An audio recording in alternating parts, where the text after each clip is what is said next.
Hello, in front of me I've got SCUF Valor Pro. In this video I'll show you how to remap back paddles.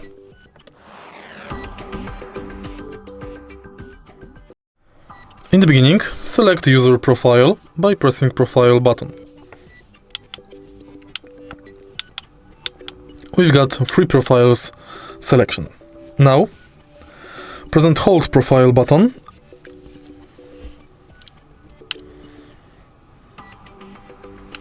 and now press and hold paddles P1, P2, P3, P4. While holding it, press second button you want to remap.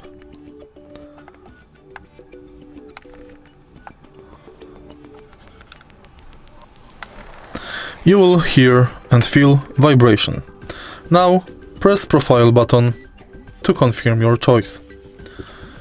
If you find this video helpful, please leave like, comment and subscribe.